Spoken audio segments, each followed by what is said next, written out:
Hello everyone, this is Nisima, welcoming everyone to Business Agility Meetup. Our today's topic on empathy. Empathy has always been a necessary skill for leaders.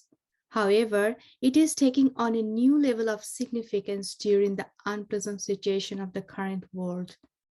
No matter how difficult the time is, leaders are leading, business are running, economy cannot be stopped, and we are looking forward to the outcome positive outcome.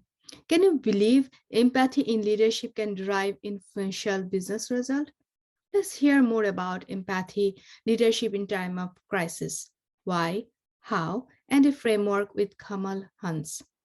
Kamal, an enterprise transformation coach from Greater Boston area. Kamal, an agile transformation leader and technologist with more than 20 plus years of experience and extensive track record of successful leadership. Kamal. And let's kick it off.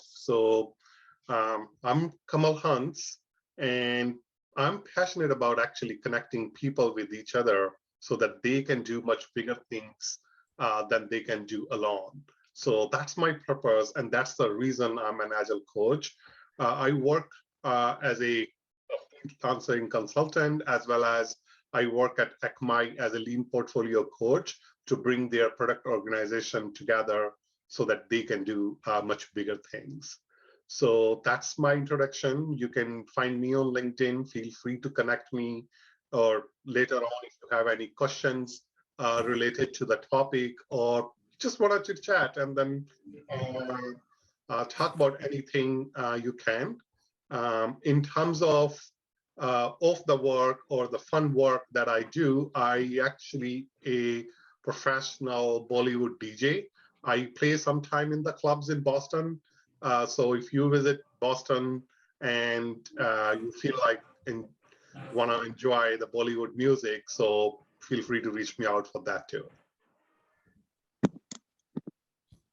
So I will be using a couple of tools just to have some interaction with you all. That is Menti. If you haven't used it before, it's very simple. The link also in the chat. So you can have that Menti link. So you go on the link and or you can go to menti.com and then use this code 15367095. Just a very simple question. How are you doing? Just type it. How are you doing? Great. I'll see a couple more here.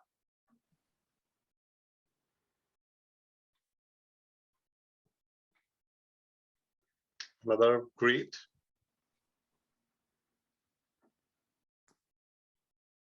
As usual.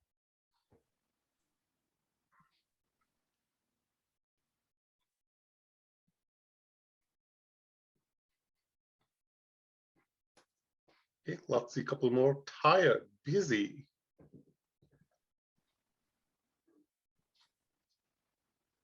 Yeah, more tired.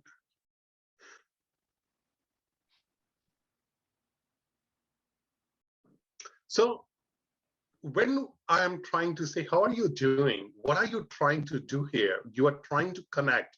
You are trying to understand what's going on at your end. So that's what we're gonna be discussing today in detail about what actually is empathy, what actually is we are trying to understand about people. So before we get into deep dive, and these are the topics that we're going to cover today. Why empathy matters, what is empathy, and how can we foster empathy. So a small kind of a guidance or some small technique and tools that I will give you here just to think about how can we foster more empathy. But before we get started, I want to share why I chose this topic to go deep into it. So it was back in like 2020 when pandemic happened.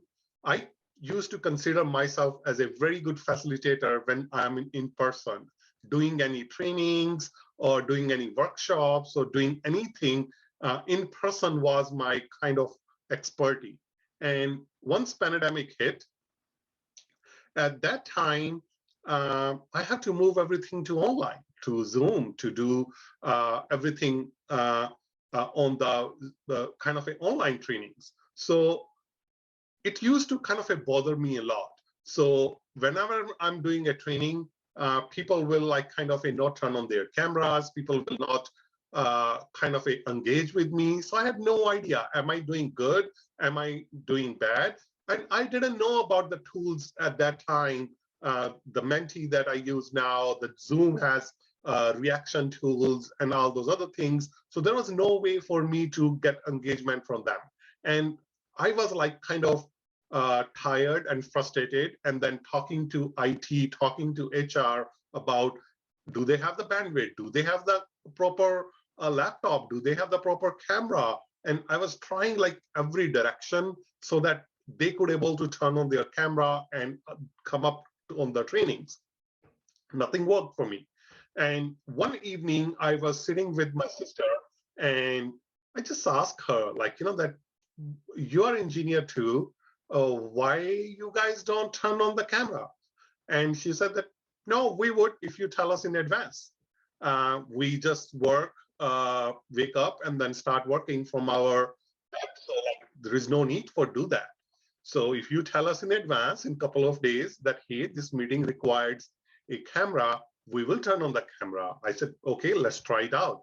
And surprisingly, it worked up to some extent. And when I'm doing a workshop, I will message it out. Hey, I prefer if you turn on the cameras and all those things. Uh, so, but the learning, the aha moment from that was, I'm not trying to understand them. I'm trying to fix their problems. I'm trying to uh, kind of not having an empathy to understand what are they going through. So that was the topic that kind of came in my mind, and that was the aha moment when I thought, I'm not showing empathy. I need to evolve myself. That is not their problem. That is my problem. I am the problem here. And then I started kind of doing some study about it, and kind of figuring it out. How can I be more empathic? But as you all know, learning is easy actually. Unlearning is the one which is tough. So I have to learn to how to unlearn things. And that's the time I was having some conversation with a friend of mine, and then she was an expert in self-compassion. And that's the time that I married these two ideas and then said that, okay, if you want to be empathetic, you need to do these things. So that's what I'm going to share this in this session today to you, that how we can create empathy for ourselves and then empathy for others, and then how can we be a leader, like we are empathic to all our team members, to make everyone awesome, make everyone what they can do much bigger than themselves. So let's do another Menti here. What do you see here? What do you see? If you just type a little bit, what do you see here? The people who joined late, I will copy the link again. Or you can go to menti.com and type that code. A nail in the forehead, nail on the head, someone stuck in their ways. Let's see a couple more.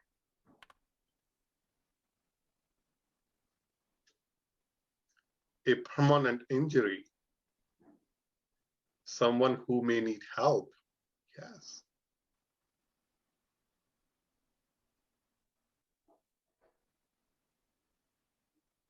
Okay, you have nailed it, LOL. Deep thoughts. Spoiler, husband and wife every day. Yeah, this person knows what I'm going to do next, right? So let's do that. Let's watch this small video. It's just, there's all this pressure, you know? And sometimes it feels like it's right up on me, and I can just feel it, like literally feel it in my head, and it's relentless. And I don't know if it's gonna stop. I mean, that's the thing that scares me the most, is that I don't know if it's ever gonna stop. Yeah. Well, you do have a nail in your head. It is not about the nail. Are you sure? Because, I mean, I'll bet if we got that out of there... Stop trying to fix it. No, I'm not trying to fix it. I'm just pointing out that maybe the nail is causing... You always do this. You always try to fix things when what I really need is for you to just listen. No, see, I don't think that is what you need. I think what you need is to get the nail See, you're out. not even listening now. Okay, fine. I will listen. Fine. It's just, sometimes it's like there's this achy, I don't know what it is. And I'm not sleeping very well at all. And all my sweaters are snagged. I mean, all of them. Yeah, that sounds really hard. It is. Thank you. Ow! Oh, come on. If you would just... Don't. Try to see things my way. Do I have to keep on talking till I can go on? We can work it out. So now, anyone want to share what this video was? What were they feeling after watching this video and seeing this picture?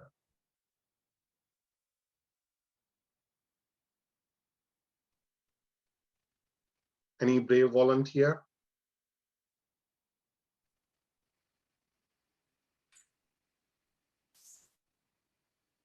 Well, you lighten the mood, that's for sure.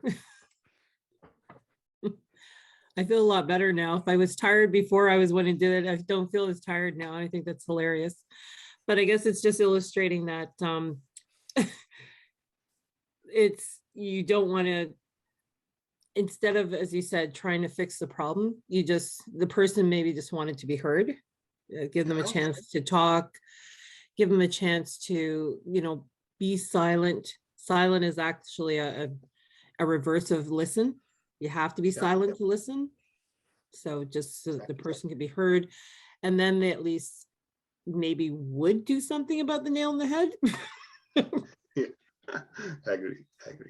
So this is the main thing. This is the main issue, that what we need to unlearn it here is stop trying to fix the problems. What happens is, I'm from engineering background, and in my whole engineering, we have been taught to fix the problem. And at that time, I was very good at my job. I was very good at fixing the problems, and then I got promoted. And once I got promoted, my job is not to fix the problems. My job is to enable the people so that they can fix the problem. That's where all things are going wrong, because I got promoted. I'm a manager now. There are 100 people report to me, and I'm trying to fix every 100 people's job or their problems. So instead of fixing the problems, if we just kind of hear them out and also enable them, also encourage them, and that's gonna improve their capabilities, and they can fix their problems much better way. And that's what we are talking about. And it's not about the name. It's all about knowing that, yes, you have a problem doesn't mean that you understand what they are going through. So in other way, knowing is not equal to understanding. Just because you know she has a nail in her head that you need to remove it. No. Can you really feel it? Can you really feel the pain that she's going through? And how hard it is for her to do the work while that nail in her head. We are not thinking that. What we are thinking, let's take out the nail from your head. And sometimes when people come to you and then say the problem, 99% of the time they have the solution in their head. So what they wanted to do is just kind of see that you are in pain, and then they will come up with the solution. And then sometimes you just say that, like, is it okay if I give you the solution now? Are you okay? Or do you have any solution? So that's what is the leader needs to do. So in terms of empathy, let's go a little bit detail into empathy. What actually empathy is? This is the dictionary meaning of empathy, the ability to understand and share the feelings of others. So if we go in detail, or maybe why empathy matters the most, do you agree that if we can understand people better, that will help us build trust, influencing others, and then enabling the collaboration? Let's check it out if you think that's the key here.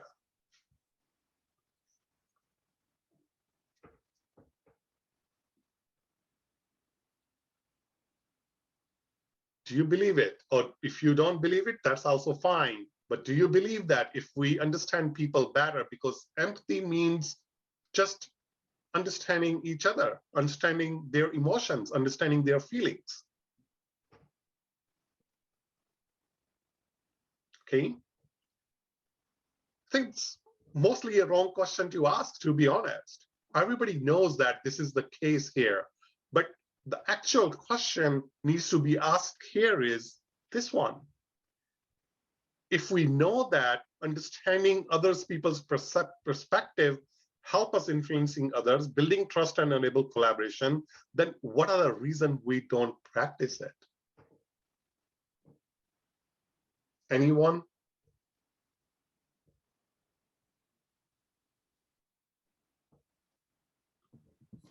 Yes, because the lack of validation. We don't want to validate what other people are feelings. We hear, Yeah. we feel like we understand. However, validation is important. Yeah. Other important factor is that we need to do, undo of our perspective before we understand the other's perspective. So it's kind of a similar way of unlearning. It's undoing whatever our perspective is a difficult thing. So that plays a major role here. Yeah. I think sometimes our ego gets in the way. We think that we know. Oh, someone just said that in the chat too. We think we know what the answer is. And Yeah. so we have all the answers. We know what's best for you. And as you're saying, we're not looking at it from their perspective. And so we're not willing to listen and to try and to walk a mile in their shoes to get that perspective. Yes, Connie, bingo. We get attached to our ideas. We get attached to our ego. We get attached to the way we have solved this problem in the past. Is that the only way these problems could be solved? Or there can be multiple ways. So we don't think in that way. And if you take back to my story and then example of the people not turning their cameras, it was not for them. It was for me. I was feeling uncomfortable. It was hurting my ego. I wanted them to fix it. So what if I could have said, okay, it's up to you. It's me that who need to train myself to talk in front of screens or all of those doing the trainings. So that's fine. It was for me. It was not for them. That's for sure. And realizing that is a big task, or a big kind of a takeaway, like in terms of like, how am I going to unlearn this? Yes, this is a problem, and this problem can be solved by these 1, 2, or 3 different ways. I know how to do that, but can there be a fourth way? That's what actually is empathy. Holding your thoughts before in terms of providing any solution.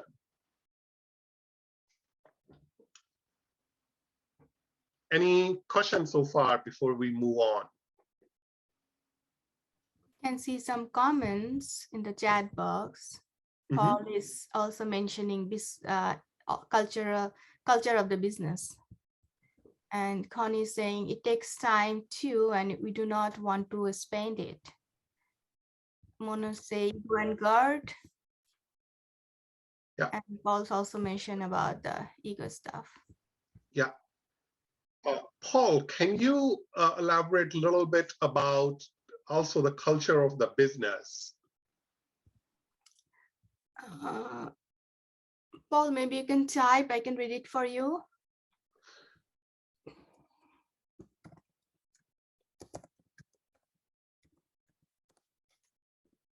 So in terms of like kind of a, it's not a bad thing to kind of a take care of people or be attached to people. Obviously, like, you know, this is the love that, like, say, for example, I have gone through some of the things that I don't want my son or my daughter to go through.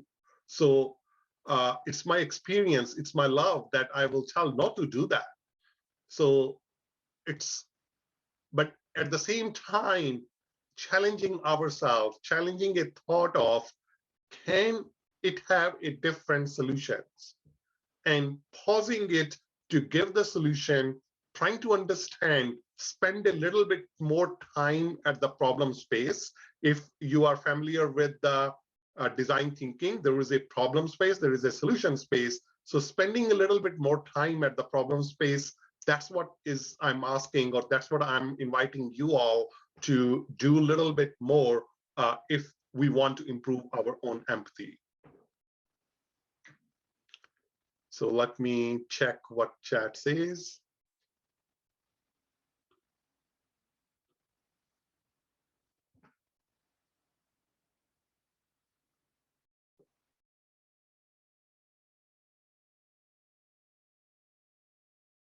So you're saying that in my example, if cameras are not on, so maybe company needs to have a policy mentioning cameras.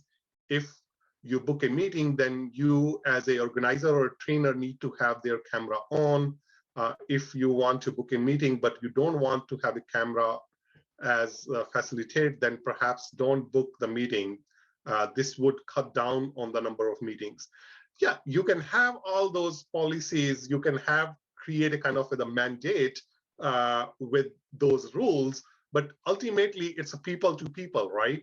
So what I'm trying to say here is when I'm trying to fix that problem, yes, I could have fixed that problem with your solution, but do I need to really fix that problem? That's the kind of the extra step that I'm trying you to think again, like sometimes it's just let it be there. Let them feel it, like, you know, let's feel that what everybody is going through, and then give them a permission to do whatever they want to do. Do we really want to fix these problems? Let's move on a little bit in terms of what actually then empathy is and how it is different than the sympathy. So there is an amazing video by Brené Brown. It's by What is Empathy and Sympathy. I don't want to play that, but I will highly encourage you to go and watch that, and you can Google it or YouTube on YouTube. But basically, empathy is that if imagine, like, you know, that I am in a trouble, so you are in that trouble with me. On the other side, sympathy is you are out of the trouble, but you are watching me from the far and then saying, oh yeah, you are in trouble. Can I help you?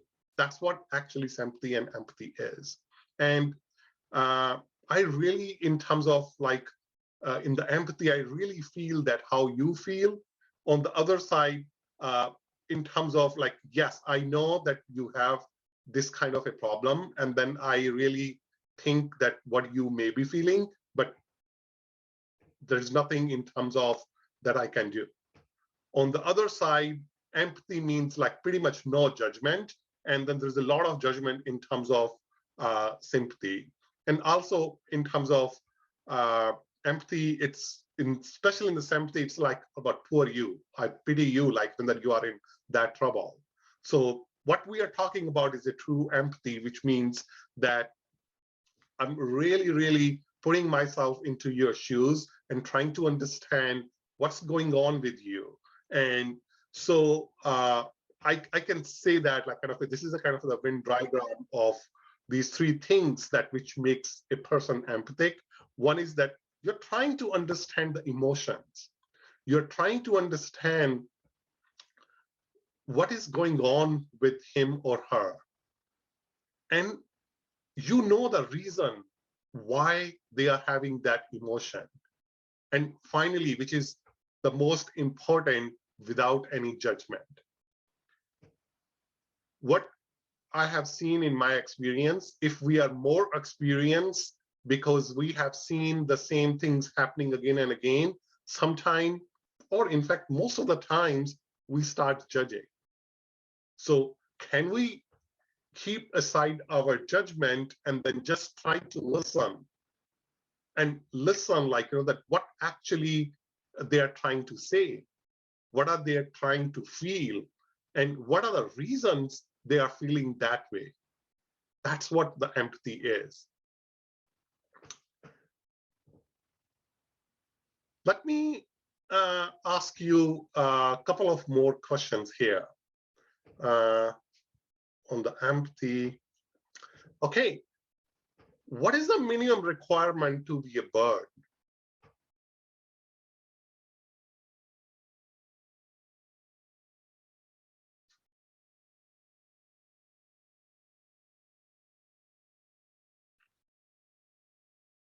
If you want to shout out here or type it there, that's fine. Need to fly, just born like a bird.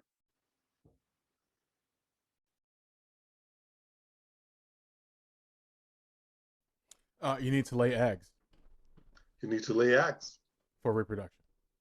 wings and feathers.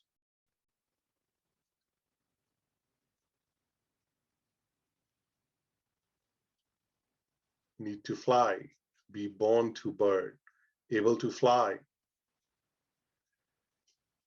Okay, let's go to the next one here. What is the minimum requirement to be a fish?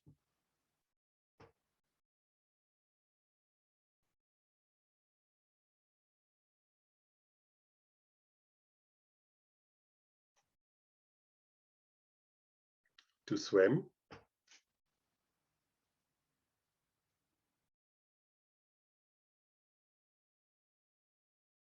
water, have fins, only survive in water, have to toilet water. Okay, so this is the final one, I promise. What is the minimum requirement to be a human now?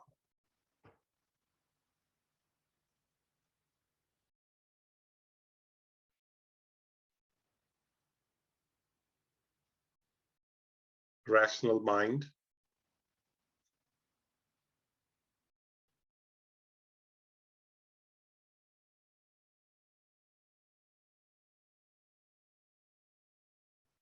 anybody else?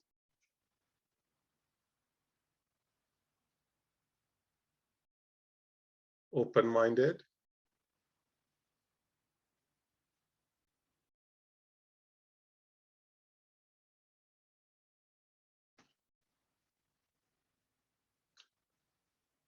have a heart with a brain,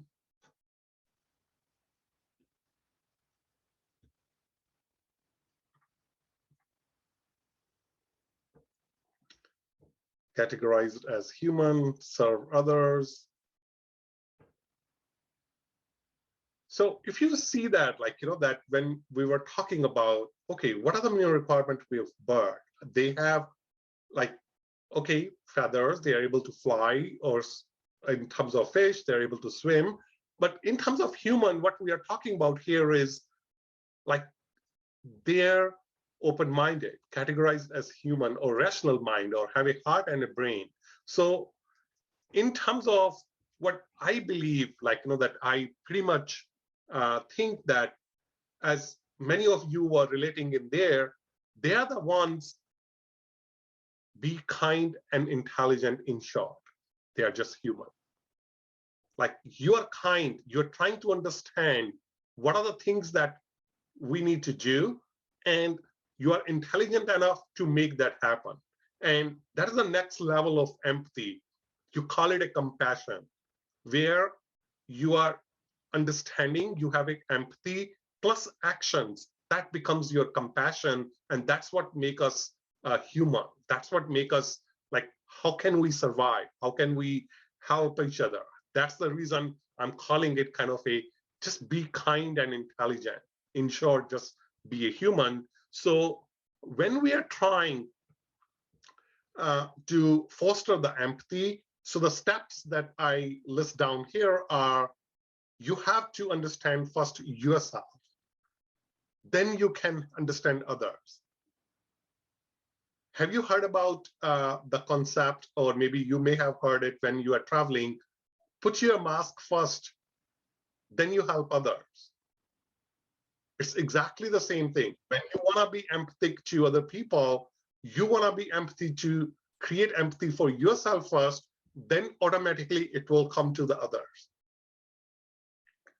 So self-awareness is the first step towards understanding others. How are we treating ourselves? How are we behaving ourselves? Or what are the things that we are doing to ourselves? That's the key thing to foster the empathy. So what we are talking about here is the self-compassion. Have an empathy for ourselves, and then we put some actions for ourselves to improve it. And that's the journey towards empathy. And so self-compassion is the journey. Empathy is the destination, if you can think of. So the journey through the self-compassion is the one that you can achieve empathy. So how do we do that? What actually is self-compassion and how it is related to empathy? There is some more information for you if you go into selfcompassion.org by Dr. Kristen Neff. She has amazing videos and then a lot of information about it, why it is important and how do we achieve it. But the basic understanding here is, when you are a self-kind, that fosters a kind of a non-judgment. Many times we judge people on exactly on the same things that we judge ourselves on those. Am I doing this? Or they are not doing that. Am I have this particular problem? They may also have this problem. And so it's all about kind of like the common humanity allows understand others' emotion. So when you are talking about your own emotions, then you can really understand those emotions. If not, maybe you will not be able to understand if they're feeling happy, they're feeling tired. So it's very difficult for you to experience or feel those emotions. And the same here is the kind of a mindfulness brings perspective to feelings and experiences. When you are mindful about what is going on around me, how the things are getting, what are the reasons I am getting into those feelings. So you may be able to relate that, hey, they are feeling that. Maybe that's the reason they are feeling that. So that's the reason self-compassion is a way to foster empathy. And to do that, we're going to get into a little bit more details. How do we do that? So treat your feelings as your data. So what I'm observing now, later, or in the evening, and what feeling am I experiencing? And what was my expectation that did not met, or things that met that I'm feeling because of those reasons? I'm feeling those emotions. And what might I do to help the meet that unmet my need? So what are the things that I could able to do that did not work out that? So what I did was actually back in like summer 2020, I started writing those journals. Like, okay, how I'm feeling right now. What was the reason that I was feeling that way? Did I had a heated conversation with my coworker, or there is something my son did that really triggered those emotions, or is it the news? Is it my team is not winning? What actually is triggering those emotions? So I started kind of a generaling it.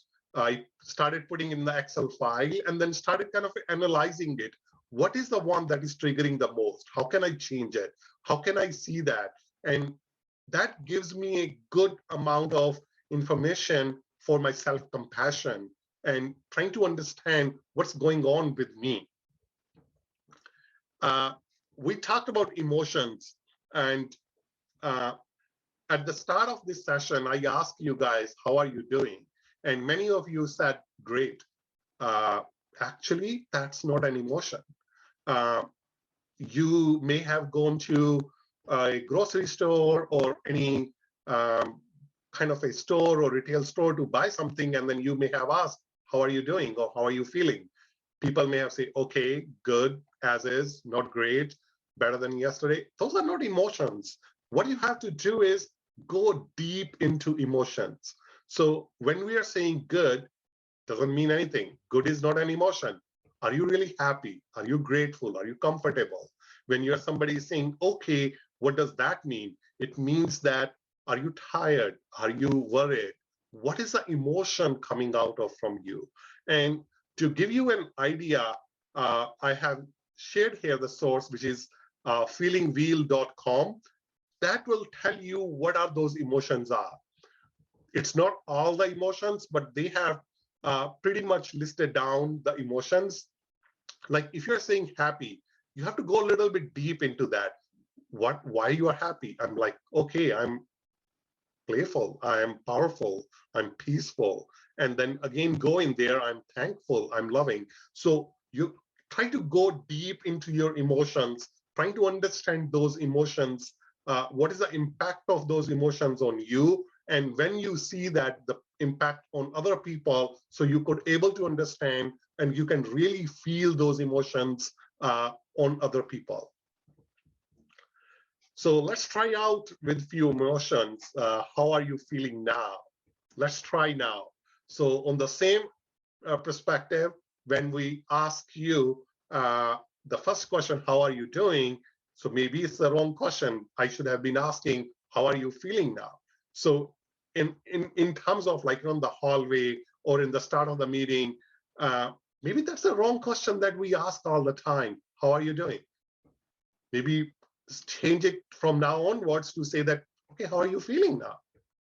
And that can be a little bit of changing, like, that it's a connection that you're going to make it with that person, that, hey, he's really interested in me, how I'm feeling. And then ask him or her if he says, I'm good. No, good is not a feeling. Maybe you want to go a little bit. Okay. So those are the things that you can make it happen, to really trying to understand what's going on in people's mind. Of course, hungry. I'm hungry too. Tired, still tired. Lighthearted, stressed, a lot of work, hungry, inspired. Some good stuff. So that's what it was. And another thing here is another tool that I wanted to share. We are almost done. I'm going to take another 2-3 minutes to just explain particular this document here. Another tool here is once you collected all the data and then think about kind of what are the emotions that you are going through, you can go through this activity also. And many times that you can say that, hey, these are the things that which triggered these particular emotions in me. And maybe I'm judging myself on these items. And when you are judging yourself on these items, what language you are using and how you are treating yourself.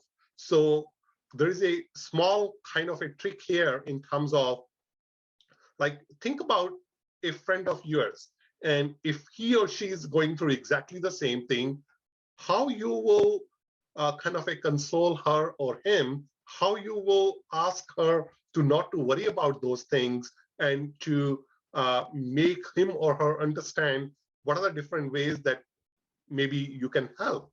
So exactly the same way you write down those wording for you to understand, like, that how you can create that from the self-critical moment to the self-compassion. And so how you can foster the empathy, pretty much here, notice when you are being self-critical, soften that little bit kind of in the self-critical voice, like, it's okay if I missed my deadline, I failed here, it's okay.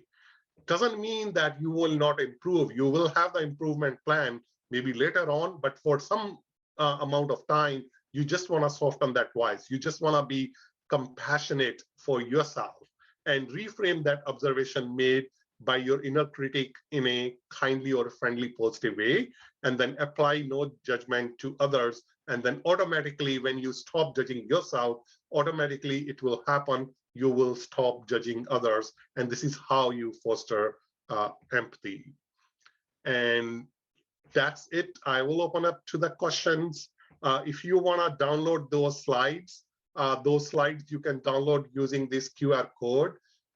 It will take you to one Typeform link.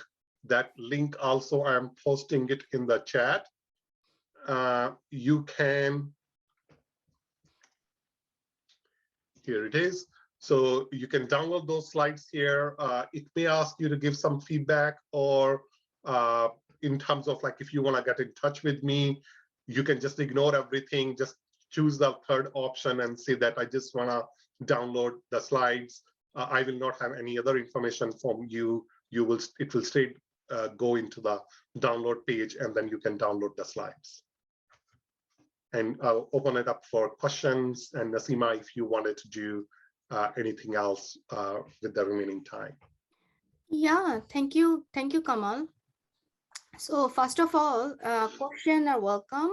Also would like to hear from you, your story and your perspective on this topic, these two things. And also, if anybody have any interesting topic to share for our next meetup, please feel free to reach me out offline.